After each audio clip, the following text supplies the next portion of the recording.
Hi, what you are looking at is the sign up page.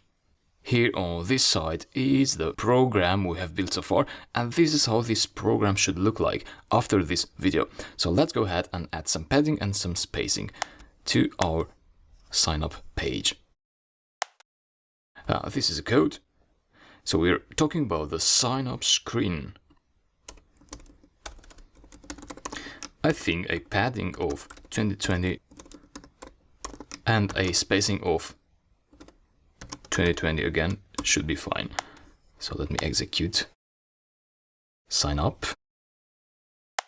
And so I think that is fine, but if you like, you can play around with this padding and spacing and maybe with the other size hint attributes that I showed you earlier.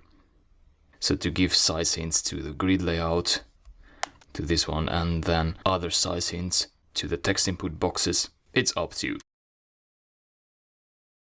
I think this is looking good anyway for a mobile screen size.